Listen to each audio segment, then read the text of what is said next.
Qui-Gon did not die on Naboo. The blast door opened, and he was still standing burned, shaking, but breathing. Obi-Wan finished the fight, and when Maul fell, Qui-Gon collapsed with his hands still locked around his lightsaber. The healers saved him, but the wound left a warning inside his body. Every breath reminded him time was not promised. On Coruscant, the Jedi Council gathered to decide the boy's future. They spoke in calm voices, but their fear was loud in the Force. Anakin was too old, too attached, too powerful. Qui-Gon listened, then stepped forward, like he was stepping onto a battlefield. "I will train him," he said. Simple, final. Mace Windu's eyes narrowed. "The Council has not agreed." Qui-Gon didn't flinch. "Then agree, or watch him fall without us." Yoda studied him, slow and sharp. "Clouded, the boy's future is." Qui-Gon nodded. "That is why he needs a teacher who sees him, not a prophecy." Obi-Wan looked between them, stunned. He expected a funeral. Instead, his master was declaring war on hesitation. Outside the temple, Palpatine received the update and smiled behind polite eyes. He had prepared for a grieving Obi-Wan, a lonely Anakin, and a Jedi Order with no father figure to block the path. Now Qui-Gon was alive, stubborn, independent, and hard to control. Qui-Gon met Anakin in the temple training hall that night. The boy stood small in a huge room, trying to look brave. "I heard they might send me away," Anakin said. Qui-Gon crouched to his level. "They won't," he replied. "Not while I breathe." Anakin's shoulders loosened, just a little. Qui-Gon placed a hand on the boy's chest. "You will feel fear," he said. "But you will not be ruled by it. Not with me." In the shadows above, temple watchers recorded everything. Reports moved quietly through channels. And in the Chancellor's office, Palpatine felt the shift like a door that should have stayed open had just slammed shut. Qui-Gon signed the training request before dawn, sealing Anakin's new life in ink and steel. Then he felt it someone watching through the Force, smiling. And far below the Senate, Palpatine began planning how to remove a Jedi who refused to die. Qui-Gon trained Anakin away from the crowds. Not because he hid the boy, but because he protected him from voices that judged before they understood. Their first lessons were not duels, they were silence. "Close your eyes," Qui-Gon said. "Tell me what you feel." Anakin frowned. "I feel nothing." Qui-Gon nodded. "Good, that means you're listening for the first time." They sat in the temple gardens while Coruscant roared beyond the walls. Qui-Gon guided him through breath, through patience, through the slow truth that the Force did not demand anger to be strong. When Anakin's frustration rose, leaves lifted around them like small storms. "Stop fighting it," Qui-Gon warned. "The Force isn't a door you kick in. It's a current. You learn it, and it carries you." Anakin clenched his fists. "If I don't push, people get hurt." Qui-Gon didn't deny it. He leaned closer. "Then you learn to act without losing yourself." He started giving Anakin choices. Real ones. Small missions with Obi-Wan watching from a distance. Helping refugees on lower levels. Negotiating with gang leaders instead of cutting them down. Returning stolen food instead of punishing thieves. Anakin failed sometimes. He snapped at citizens. He moved too fast. He used fear to win an argument. Qui-Gon corrected him without shame. "I'm not scared of you," Qui-Gon said one night, after Anakin broke a training remote in rage. "I'm scared for you. There's a difference." The words landed harder than any strike. Anakin began to speak about his dreams, his mother calling out, the sand, the chains, the feeling of being too far away to help. Qui-Gon listened without telling him to let go. "We won't pretend you don't love her," Qui-Gon said. "We'll learn what that love asks of you." Far above the temple, Palpatine watched Anakin's growth with careful interest. Trust was dangerous. It made a boy loyal to the wrong mentor. So the Chancellor arranged chance meetings. A friendly voice, a patient smile, a whisper of destiny. And one evening, Anakin returned from the Senate district, carrying a new thought he didn't understand. "He says the Council fears me," Anakin admitted. Qui-Gon's eyes sharpened. "Who says that?" Anakin hesitated, then spoke the name like it was harmless. Chancellor Palpatine. Qui-Gon went still, hearing the trap click into place. And in that silence, the next war began quietly, inside Anakin's mind. Palpatine's friendship with Anakin did not begin with a command. It began with a smile and a doorway left open at the right time. Anakin would return from Senate errands with the same phrase on his tongue. "He understands me." At first, Qui-Gon let it sit. He did not want to turn a boy's trust into paranoia, but the pattern kept repeating. Whenever the council corrected Anakin, Palpatine appeared the next day with comfort. Whenever Anakin struggled with patience, Palpatine praised his strength. Whenever the temple felt cold, the Chancellor's office felt warm. Qui-Gon sensed it like a slow poison. Not in words alone, but in the way Anakin's emotions were being shaped, guided toward pride, then toward resentment, then toward hunger. So Qui-Gon changed the game. He assigned Obi-Wan to watch the Senate halls, not like a spy, but like a Jedi listening for imbalance. He asked Anakin simple questions after every visit. "What did he ask you?" Qui-Gon said. Pause. "What did he want you to feel?"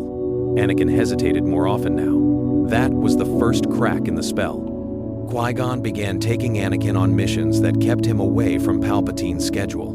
Relief runs, negotiations, small victories that built discipline instead of ego. Palpatine adjusted quickly. He sent invitations through the Chancellor's office. He offered special access. He called Anakin young hero in front of senators, and then he tried a sharper blade. One evening, after a long session, Anakin returned quiet, too quiet. His eyes were distant, like he was holding a thought that burned. He said, "The Jedi fear me," Anakin admitted. He said, "They'll never trust me." Qui-Gon's voice stayed calm, but his focus hardened. "And what did you feel when he said that?" Anakin swallowed. "Angry. Like, I needed to prove him wrong." Qui-Gon nodded once. "That is how he's moving you." Pause. Not with truth, with pressure. That night, Qui-Gon went to the temple archives and requested every report tied to Palpatine's rise. Missing files, altered dates, quiet deaths. And deep in the Force, Qui-Gon felt it something ancient, smiling back. Last lines Qui-Gon left the archives before dawn, jaw tight, hands steady. He did not have proof yet, but he had a direction. And on the next Senate visit, he followed Anakin straight into the Chancellor's private office. Anakin woke up choking on air, sweat cold on his skin. The vision still burned behind his eyes, sand, ropes, and his mother's voice fading under cruelty. He tried to hide it. Qui-Gon noticed anyway. "Tell me," Qui-Gon said, calm but firm. Anakin's hands shook. "She's in pain. I can feel it. I can't." Pause. "I can't just sit here." Most Jedi would have warned him about attachment. Qui-Gon did something different. He stood up. "Then we don't sit," Qui-Gon said. "We act." Within hours, Qui-Gon filed a mission request to investigate slave activity in the Outer Rim. The Council delayed approval. Qui-Gon left anyway, with Obi-Wan as backup and Anakin as partner. If the Order wanted to punish him later, fine. A life was more important than a rule. Tatooine hit them like heat and memory. Anakin's face tightened the moment the sand touched his boots. Qui-Gon kept him moving, kept him breathing, kept him from spiraling into the past. They found Watto fast. Credits talked. Fear talked faster. Shmi was no longer in chains. She belonged to the Lars family now. Alive, free, but not safe. Klieg Lars met them at the homestead, eyes hard. "She was taken," he said. "Raiders, days ago." Anakin surged forward. Qui-Gon caught his shoulder. "Look at me," Qui-Gon ordered. Pause. "We do this clean." They rode at night, following faint tracks and broken cloth. The Tusken camp appeared at dawn, hidden in rocks like a wound in the desert. Obi-Wan moved to flank. Qui-Gon stepped forward, with hands open, voice steady. "We want the prisoner," he called. "No killing." A Tusken raised a rifle. Another shifted nervous, watching the horizon, as if waiting for something else. Then Anakin felt it again, his mother close. And from behind the dunes, a line of armed slavers crested the ridge surrounding the camp. Last lines, Qui-Gon's eyes narrowed, as blasters clicked into firing position. "This isn't a raid," he whispered. "It's a trade." And Anakin, seeing Shmi dragged into the open, ignited his saber with a sound like pure anger. The transmission arrived on a secure Jedi channel, coded with an old temple signature only a few living masters would recognize. It wasn't a demand, it was an invitation. Qui-Gon stared at the name on the screen, Dooku. Obi-Wan wanted to report it to the Council at once. Anakin wanted to delete it and move on. Qui-Gon did neither, he answered. They met on a neutral moon, cold and quiet, with broken statues from a forgotten war. Dooku arrived alone, cloak perfect, chin high, eyes tired, in a way pride could not hide. "Qui-Gon," Dooku said, "pause. You survived. The Force is persistent." Qui-Gon stepped forward, hands away from his saber. "You didn't call me to talk about fate." Dooku's smile was thin. "No. I called you because the Order is asleep, and the Republic is rotting. You always saw the cracks. You still do." Qui-Gon felt it then, the pull. Not just ideology. Manipulation. Someone was pushing Dooku, shaping his anger the same way Palpatine tried to shape Anakin's. "You've chosen rebellion," Qui-Gon said. "But you're not the one holding the strings." Dooku's eyes flashed. "Careful," Qui-Gon held his ground. "Tell me who your master is." For a moment, the air sharpened. Dooku's hand drifted toward his hilt. Qui-Gon didn't move, but Obi-Wan did half a step, protective. Anakin watched, tense, feeling the two older men like opposing storms.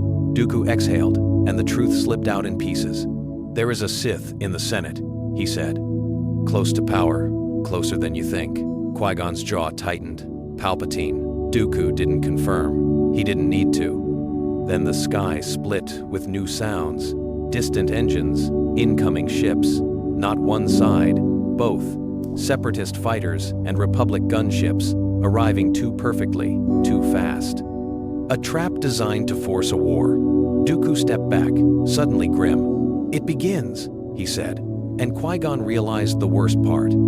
The Council would see this meeting as proof of betrayal, not a warning. Last line's blaster fire lit the ruins as clones poured down the ramps, weapons raised. Obi-Wan shouted, "Master, we're surrounded!" And Qui-Gon reached for his saber, knowing the war had started, with his name already in question. The Clone Wars spread like fire, and Anakin kept getting assigned to Padme's security and negotiations. It looked logical on paper. It was also dangerous. Padme was calm under pressure. Anakin was not. Around her, he felt steady, like the noise in his head finally had an off switch. That comfort turned into attachment before either of them admitted it. Qui-Gon saw it in small things. Anakin smiled more when her ship landed. He listened faster when her voice cut through chaos. And when she left, he watched the sky too long. One night, after a mission, Qui-Gon found Anakin alone in the hangar, staring at Padme's departing lights. "You care for her," Qui-Gon said. Anakin stiffened. "No, I mean, she's important." Qui-Gon stepped closer, voice low. "Don't lie to me, Anakin. Lies become habits. Habits become chains." Anakin's breath caught. The code protects you from possession," Qui-Gon replied. Pause. "It does not forbid love, it forbids fear." Anakin turned, anger rising. "If the Council finds out, they'll take everything." "Then we don't let the Council find out," Qui-Gon said, blunt. "We tell them." Anakin stared like he'd been slapped. "That would end my training." "It might," Qui-Gon admitted. "Or it might save your life." The next day, Qui-Gon arranged a private meeting with Padme. He did not accuse her. He offered her the truth, like a weapon and a shield. Padme held his gaze. "He's afraid," she said. "So am I," Qui-Gon answered. But fear in secret becomes control. That evening, Anakin met Padme in a quiet corridor. His voice shook. "I can't keep pretending." Padme reached for his hand. "Then don't." In the distance, a holocam drone blinked, once hidden high in the archway, recording everything for an unseen handler. Last lines Qui-Gon felt the cold shift in the Force and looked up too late. Someone had been watching, waiting for the truth to be spoken out loud. And on Coruscant, Palpatine received the recording and smiled. The war kept the Jedi busy.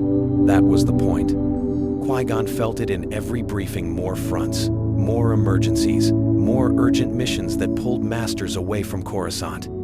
The order was being stretched thin, not by the Separatists, but by design. So Qui-Gon stayed close to the center. He followed supply contracts, clone deployment orders, and Senate security requests that made no sense. Patterns emerged. Certain commanders rotated too often. Certain files were sealed too quickly. And every time Qui-Gon pushed for answers, someone in the Senate office smoothed it over. Palpatine. Anakin started noticing it too. Not the politics, he hated that, but the pressure.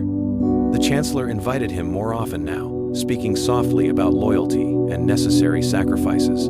He praised Anakin's strength, then tested his anger with stories about Jedi hypocrisy. Then, one night, Palpatine let something slip. "Your friends in the Council," he said, almost casual, "would not survive a true emergency order." Anakin felt the chill behind those words. He didn't argue, he listened.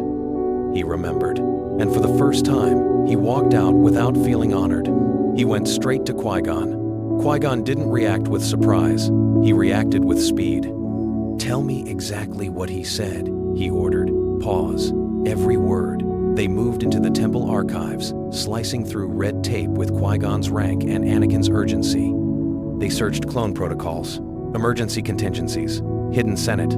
The temple gates didn't close. They locked from the outside. Clone troopers took positions like they'd rehearsed it for months. Speeder lanes were blocked. Airspace tightened. The Republic capital became a cage in 1 hour. Qui-Gon marched into the council chamber with Anakin and Obi-Wan at his side. He laid the encrypted directive on the central table like a blade. Order 66, a kill command written for the clones. The council felt the shock, but politics still slowed them. "We must verify," one master began. Qui-Gon cut him off. "Verify while we're alive," he said. Pause. "Or verify as ghosts." An alarm screamed through the temple. Not separatists. Senate security. A broadcast hijacked every screen in the city. Palpatine's face appeared, calm and wounded. "Jedi have attempted a coup," he announced. "For the safety of the Republic, all loyal forces will respond." Anakin's stomach dropped. "He's framing us." Qui-Gon didn't blink. He's activating the order. Outside, blaster fire cracked in the streets.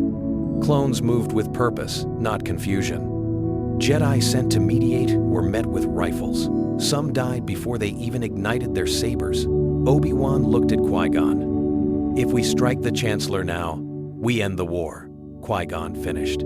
They pushed through temple corridors filled with smoke and sprinting younglings. Qui-Gon led them into the city, cloak whipping, saber ready. Every corner held a new fight. Every rooftop held a sniper. At the Senate Tower, the doors sealed shut. Inside, Palpatine waited, not afraid, prepared. A red blade ignited in the dark. "Master Jinn," Sidious purred. "You survived Naboo, just to deliver the Chosen One to me." Anakin stepped forward, shaking with controlled fury. "I'm not yours." Sidious smiled wider. "Then prove it." Qui-Gon felt the choice pressing on his chest like gravity. Arrest meant risk. Mercy meant time. Time meant dead Jedi. He raised his saber anyway. "Anakin," Qui-Gon said, quiet. "If he reaches for your fear, you end this." Last line. Sidious lunged first, lightning already forming in his hand. Anakin moved to block, then hesitated. One heartbeat too long, and Qui-Gon jumped between them, taking the strike meant for his student.